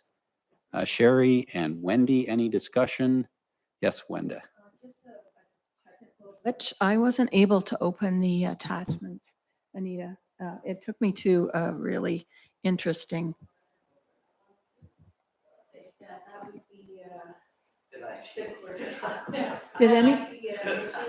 Did anyone else have that problem? No, I had no problem. So this is what I get when I click on it. Oh, I've seen those before, yeah. You have to Once I fill log in. I log in and then nothing, so Yeah, I haven't seen those, so I won't be able to comment. it's just an on IT that. Sorry. glitch, so, yeah, yeah. Okay, tomorrow's fine. Yeah, yeah. Okay, anyone else? All right, then, all in favor? You can't vote, Wenda. I know, I haven't seen them. That's carried, thank you. 8.4, procedural bylaw review. The recommendation is that the report entitled Procedural Bylaw Review be received for information, and further that a committee of the whole meeting be scheduled to allow for further review and discussion applicable to potential procedural bylaw amendments. Can I get a mover and seconder for that, please? Crystal Lee and Rob. Brandy, do you want to address this one? I can answer any questions if there's anything that wasn't clear within the report. Any questions for Brandy on this? Yes, Rob, go ahead. Brandy, I was actually on the committee for the procedural bylaw amendments with our previous CAO. And we went line by line and word by word. It was intense, if Doug recalls. Was it Wenda? Yeah. I couldn't remember exactly who their third was, but it was, we went through that. I'm amazed at how many things we missed. Is it I know. possible that we didn't miss these things, but they actually weren't done? Is that what we're seeing here? I can't comment on that. Brandy wasn't here for those discussions. In any case, there's clearly at least some housekeeping items and some procedural things to look after. Did you have a comment, Crystal Lee? Yes, go ahead. I welcome this because last year when we did this, I wasn't available at those times and I had some things I'd like to contribute. Including, I just think some of the things you brought up are really great. And I think also just having that new eyes to look at it is a really great opportunity for us and also review. So I'm happy I'll be able to participate this time. Anything further? Yes, Doug. I'm just wondering, Brandy, do you want to proceed with the whole committee of the whole, or would you like a smaller committee that can come in and meet with you and do it in a daytime? I think committee of the whole will be suffice. It'll give each member of council an opportunity to review it and provide their input on it. Anything further? We have a motion on the floor. All in favor? That's carried. Thank you. 8.4.2, discharge of firearms. The recommendation is that the report entitled Options to Regulate Hunting and the Discharge of Firearms be received for information, and further that staff be directed to monitor inquiries pertaining to the discharge of firearms and report back to council in early 2025 with a summary of inquiries. Or the alternative motions are that the report be received for information and that council direct staff to conduct community engagement pertaining to the establishment of a bylaw to regulate the discharge of firearms within the township of Stone Mills. Can I get a mover and seconder for one or the other of those options? Sherry. Just use your mic. I would move the first one. Is there a seconder for the first one? That's Rob seconds that. Now, do I deal with that one first, or do I ask if anyone wants to make the second option? you can call the question on that. And if it's not supported, then you can review the second option. Of course, right. All in favor? That one is carried. Thank you. Manager of Public Works and Emergency Services, there's nothing under that. 8.6 is Chief Building Official Detler, an update on development services activity. The recommendation is that council receive the report entitled Township of Stone Mills 2023 Development Services Activity Report for information. Mr. Detler, the floor is yours. Yes, kind of a timely report on development, which in some cases is not being cheered on by the sounds of things. Yeah, but thank you, Reeve Wise. And this is actually obligatory. The Building Code Act, the Building Code actually makes me do an annual report in the 2 months after each fiscal year. And this is a report that basically states that we had a pretty good year again, monetarily last year. Just want to state some of the crowd behind me. I'm just a son of a farmer that just kind of meandered into building inspection, and I'm not really maybe the enemy that maybe some people think I am. Anyways, I just issued the permits. I didn't make the rules. So. One of the things that I'm kind of an elder statesman in this municipality. There isn't many people that have been around this long. One of the things that I keep hearing in the delegations tonight was that the PA just kind of disappeared like poof, like 20 years ago when 5 guys went and took a ride. When I started here in 2013, we were still enforcing, and I was still writing zoning compliance letters and enforcing the 2000 zoning bylaw. And this municipality was still covered in prime agricultural zoning up until the summer of 2014, when our current zoning bylaw 2014-744 was passed. And I actually had a ton of problems dating back. I remember basically going to empty meetings and having a ton of problems with that zoning bylaw, that new zoning bylaw. And unfortunately, I can state that soil classifications weren't one of them, but yeah, that's when Moscow became an island of PA, and that everything went poof. And that was the one thing that I keep hearing in this in these meetings today. And I just wanted to state that's not correct. I've got multiple copies of the 2000 zoning bylaw that members of the public can look at, and it still had a ton of PA in it up until 2014 when it was repealed. Did you want to go through any of the, just for the sake of the people in attendance, Jake, some of the stats that you brought into your report here for 2023? Because I think they're quite interesting. Yeah, so 40 new dwellings, which would be up from where it used to be, 2015. I've been here long enough, I'm starting to get, obviously we kind of, 2022 with 59 new dwellings was probably the peak of what we're gonna see. We may never see that again in terms of development, but it would be normal to have 20 or 25 in years past, or even less. One of the things that the numbers keep going up because obviously the construction value of building a house keeps going up each year, and that's really what's driving. For folks who don't know, Goodyear is doing an expansion, and the 2023 numbers being so well is largely a result of several permits issued, conditional permits issued to Goodyear of Canada. And really, that's what made the year so great. Any questions or comments for Mr. Detler? So have all the building permits been issued for the Goodyear expansion, Jake, or where are we at with that? No, only conditional permits have been issued until the site plan control bylaw is passed by Stone Mills Township and Greater Napanee. Napanee nor Stone Mills Township can issue the permits, the final, like, permits for everything. And so, yes, there's plenty more permits to still be issued on that front. And how, with an industrial expansion like that, do you apply the same formula for a building permit fee that you would to a regular house construction, or is there any differentiation there?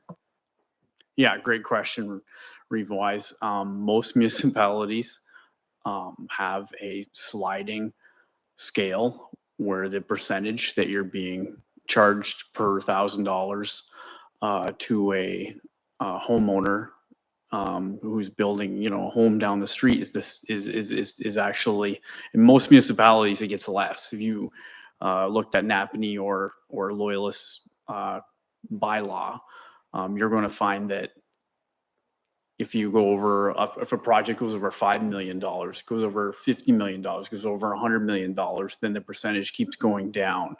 And in this municipality, to be honest with you, I wrote the building bylaw several years ago. I never really anticipated that there would be a project in excess of many tens of millions of dollars, which would land on my desk. And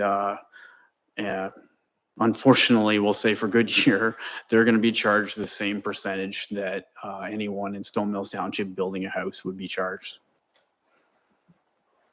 Thanks, Jake. Any further comments or questions for Jake at this point? We have a motion on the floor. All in favor?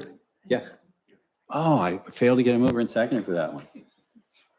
Jerry and Doug. Thank you. All in favor? That's carried. Thanks, Jake. Committee board reports and minutes. I have nothing. Crystal Lee, did you have anything from Quinte Conservation that you wanted to mention at this point? Or? Sure. Yeah, go ahead. The biggest news is that John is no longer with Quinte Conservation. They said their records didn't go back far enough. They don't know when he joined, but it's about 3 decades. And I'm glad I was ignorant enough to not know that full length of service when I asked you a year ago if you were still interested. The answer would have been pretty obvious. So just want to congratulate John on stepping down from that and giving me the opportunity. Just the only real change, as you may know, is just that the memorandum of understanding with the 18 municipalities has been submitted to MNR, and I'm going to get my my full orientation as a new board member tomorrow. That's about as much as I can say. That's good. I didn't know that was coming up. That'll be very interesting for you, I think. Thanks, Crystal Lee. Anyone else? Okay,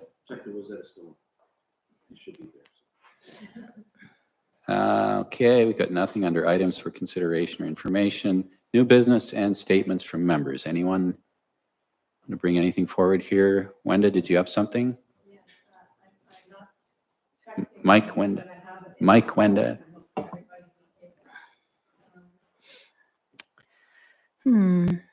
Oh, I was wanting to talk to Jeff about the sidewalk clearance.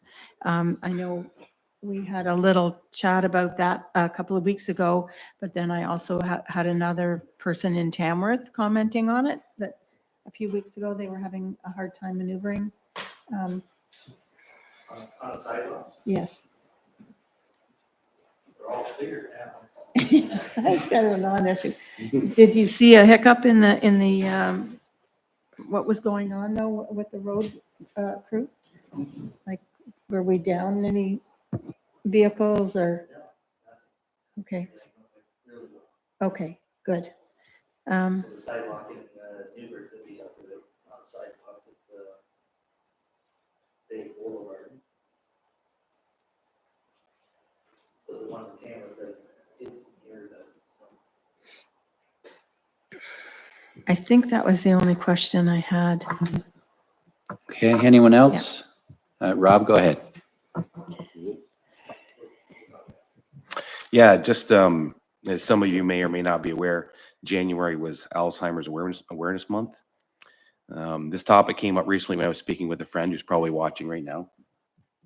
And she's a Stone Mills Township alumni. And she works for the Alzheimer's Society. So we were having a chat about that.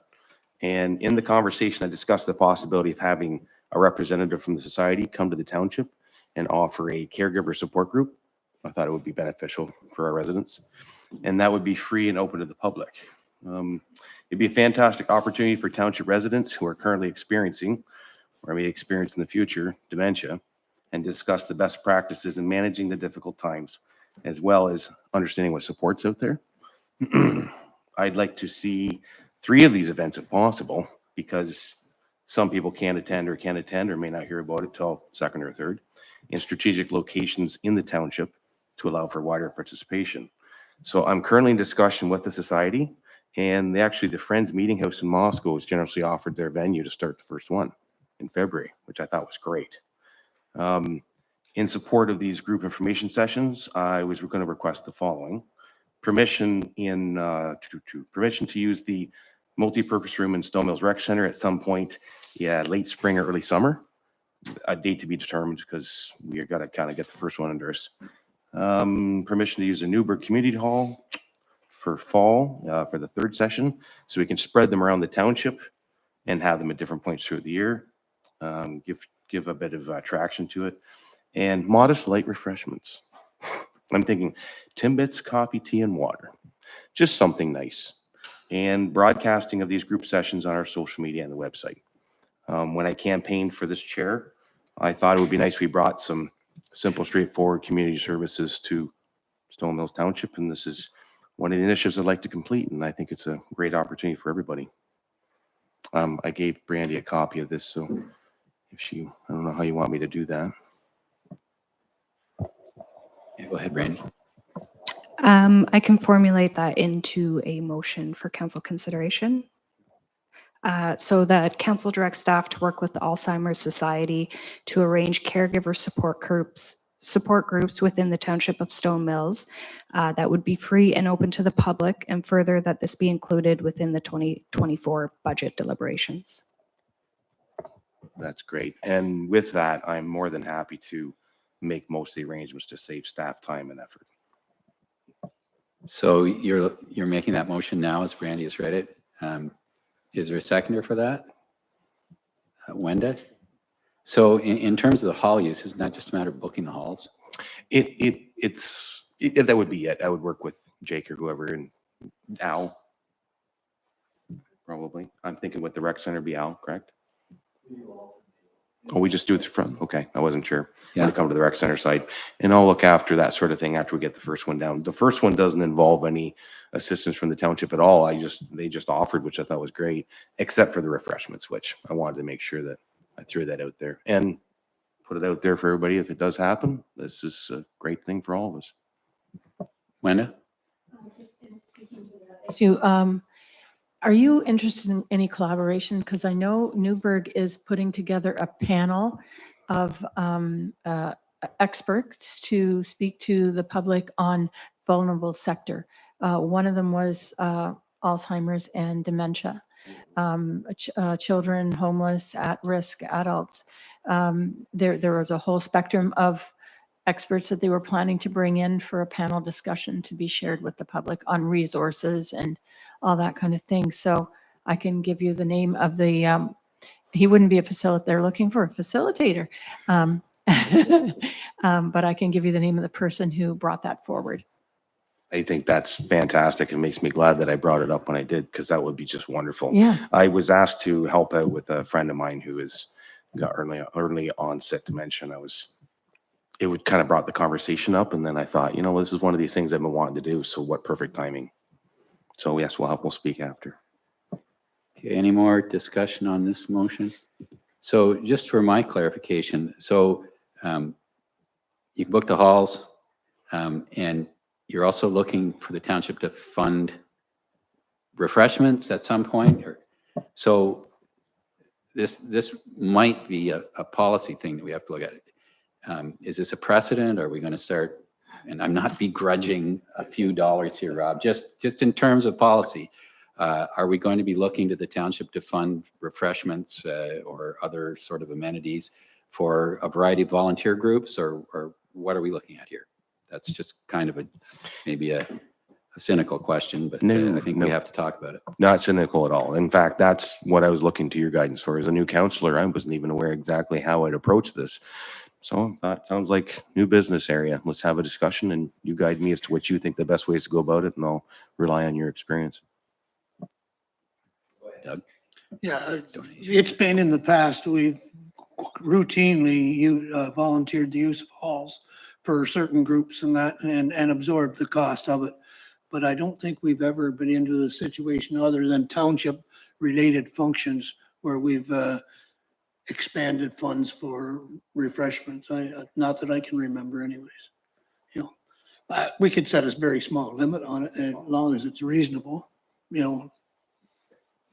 It probably, oh, sorry, Wendy, you want to, no, I'm the last to speak. So although sometimes you may doubt that, you go ahead. Well, just in my experience, I know dealing with a lot of different seniors, there's a lot of different requirements. Like there's no sugar, so it's not just cookies and a coffee. The staff would be involved with, you know, a dozen of these and only 2 of those. So you have to be kind of careful when you're dealing with different age groups and the numbers. Is it 20 or is it 5 people? Could probably manage a lot easier, but if it's 20 people, it would be a little more difficult. Just some thoughts on food. Got to be careful with the food and the drinks. Anyone else? So I would suggest, Jason has just sort of mentioned to me, we do have a donation section in our budget. Can we leave this discussion for the donation section? We get the facilities booked and so on, and maybe look at a discussion about policy around donations, which have generally been for like a sports group or something like that. You know, the sort of thing we've been involved in. Absolutely. I fully understand. I guess what it was when I was on the campaign trail, the number one thing I heard, other than, well, no, the number one thing I heard was taxes are high, services are too low. And when we were doing the all candidates meetings, I thought, you know, we have these venues, we have services out there that are willing to come and speak and help for free. All we got to do is just throw some Timbits and some coffee and tea out there. Everybody get together and learn something about how they can help families. So I thought I'd try that, and that's cool. I understand what you're saying. I didn't realize that the coffee and the Timbits would be the concern. But I also understand the circumstances. If we need to omit the Timbit coffee part, I'm okay with that. We'll figure another way. But I thought it would be a really good opportunity for us as the township to give back a little bit.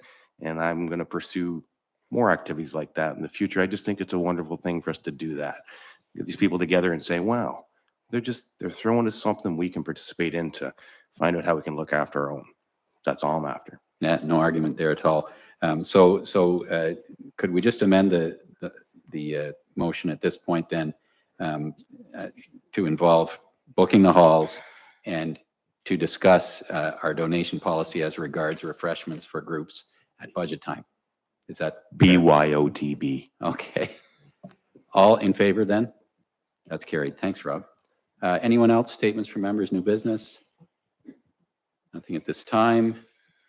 In that case, I have to ask the public to depart because we have to have a closed meeting to deal with the approval of minutes from a previous closed session and personal matters about an identifiable individual regarding staffing recruitment and negotiations to be carried on by the municipality regarding 52 Concession Street, Tamworth, and litigation or potential litigation. So thank you very much for attending. It's nice to see good attendance at a council meeting. Thanks for coming, everybody. So I'll entertain a motion to enter into closed session. Can I get a mover and seconder? Stop watching the people leaving. Pay attention to me. Sherry and Doug, all in favor? That's carried. We'll take 5 before we actually enter officially into closed session. We need to cut the broadcast at this point. Thank you, Randy. Oh.